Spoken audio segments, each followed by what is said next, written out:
Hi everyone, Morgie Roy here again today. Today I just wanted to talk about some of my weaknesses as a DM. I've been feeling a little bit self-conscious about my DMing, and I just wanted to say that for anybody who wants to start DMing out there or has been doing it for a while and wondering when that feeling's gonna go away, for me it never really has gone away.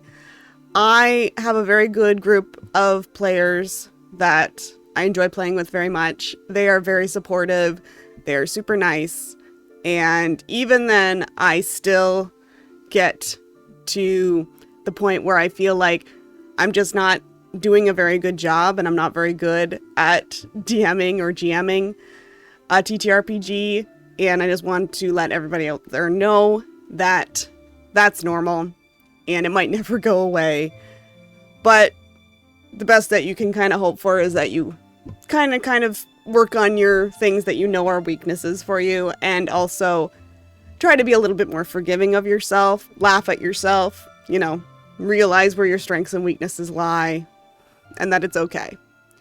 But I want to talk about some of the things that I know I have weaknesses in when I am DMing, and it's a fairly long list.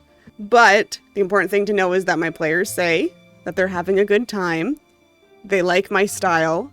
They have been playing with me for almost 4 years now, so I must be doing something right. But the things that I know I have weaknesses in as a GM are that running combat for me, at least in D&D 5e, I find very tricky to keep track of everything. I don't know if it's the ADHD or the self-consciousness, but I as a DM don't like taking a long time to take my turns. And because of that, I tend to miss a lot of things on a D&D 5e stat block. I tend to forget to check weaknesses, forget to check resistances, forget to check immunities when the bad guy is being attacked.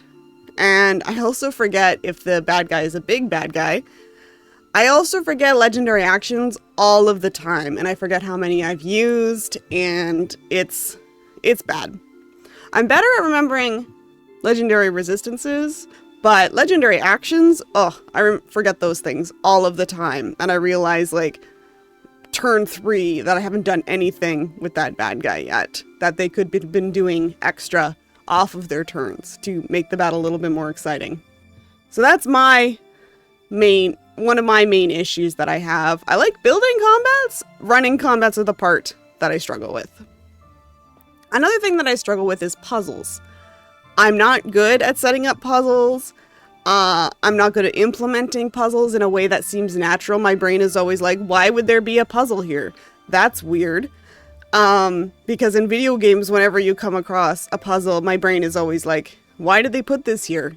And there's always a puzzle, but it's ridiculously easy to solve. And I'm like, who is this keeping out?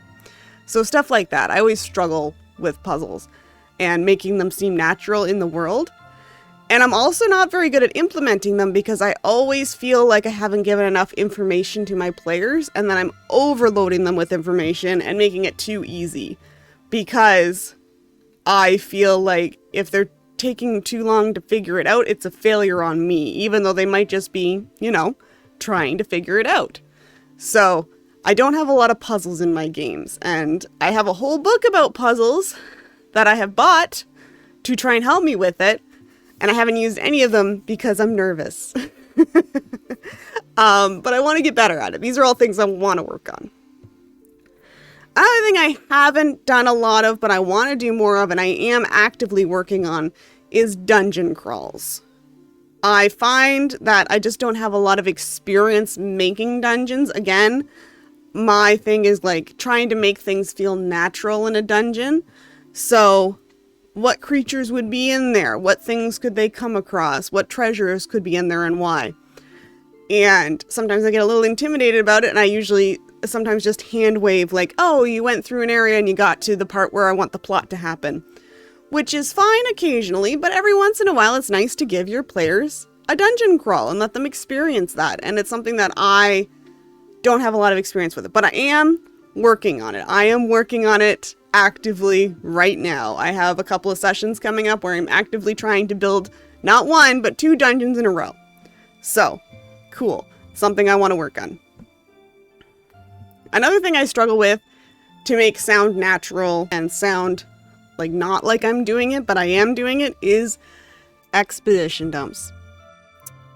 I'm at the point in the story where I don't need to do that as much in my campaign that I'm doing right now because they know most of the exposition by now. There's not really anything for them to describe.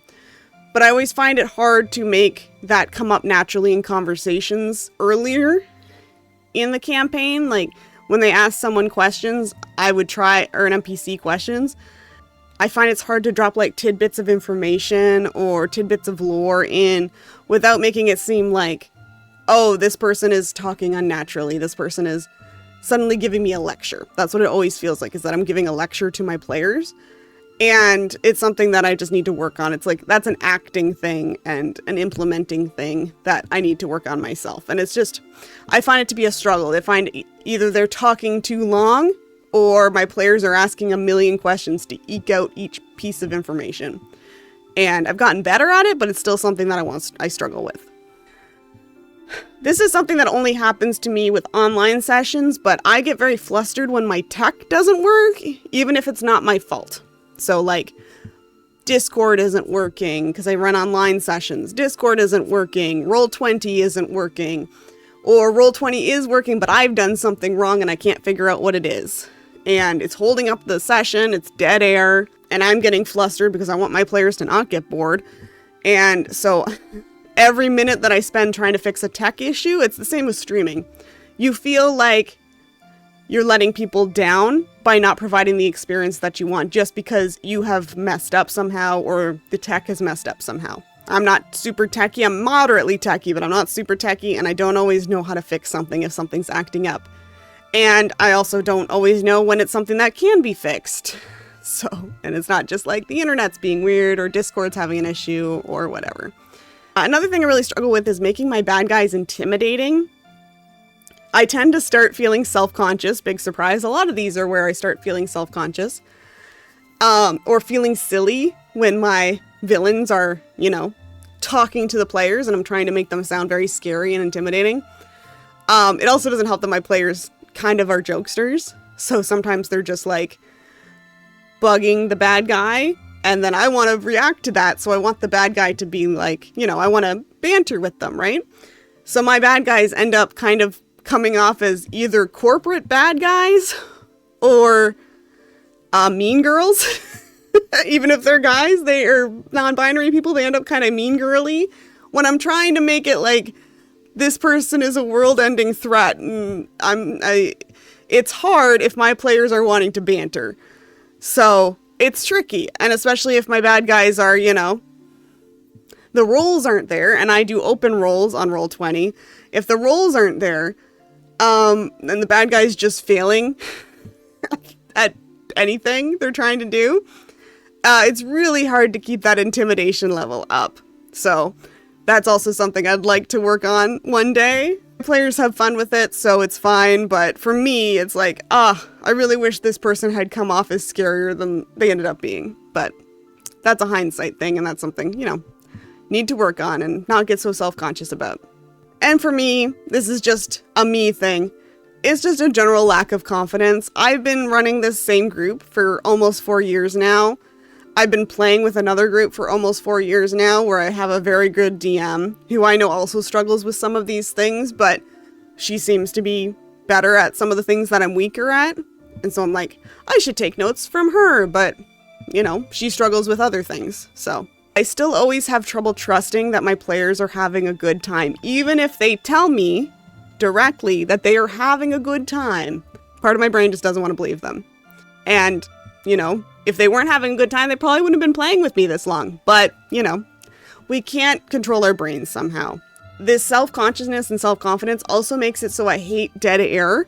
So anytime my players are quiet, I feel the need to fill it in with more stuff. Let me give them more information and more information and more information. And sometimes it's like, it's okay just to have dead air so your players can think of what they want to do next, or if they're wanting to think of a question or something. This is tricky in an online session because I can't see people. I can't read their body language, whether they're just looking at their character sheet or whether they're looking at me expectantly, or whether they're about to talk and suddenly I'm talking over them. The dead air is fine. There's a reason for the dead air. I don't always have to fill it in. So that's something I'm also trying to work on as a DM. Those are all things that I'm working on myself and I'm trying to get better at. And, you know, I have been doing it for a while, but I have anxiety, generalized anxiety. I have ADHD. So some of these things are, you know, controllable and some of them are not. But the important thing as a GM or DM is that you are also enjoying the game. You are one of the players. Obviously, you're a player who has a little bit more information than the other players, but you are also there and you should also be having a good time. So try not to let these anxieties and these worries get too strong. Mine are always there, but they're not making me dislike running a game. I enjoy running. When I don't do it for a while, I miss it. So just remember that you are human and you are also supposed to be having fun. Your players aren't expecting you to be perfect, and they shouldn't be expecting you to be perfect. You are human, you make mistakes, you roll with the punches, and then if you have done a serious screw up somewhere, apologize, and your players should forgive you because you are human and you don't have to be perfect. You should always keep improving, but trust your players, who should be your friends, that you are doing a good job if they tell you you are. That's everything from me today. I just really wanted to kind of go over some things that I felt that are my weaknesses as a GM for any TTRPG, but specifically for D&D 5e, since I talked about stat blocks, that's specific. But just, you know, trust your players. They won't keep hanging out with you for multiple years in a row if you were doing a terrible job. You can keep getting better all the time, but trust your players. Thanks for watching. Please like and subscribe. I hope you're having a great day. If you're not having a great day, I hope your bad day is over with soon. And we'll talk to you next time. Bye-bye!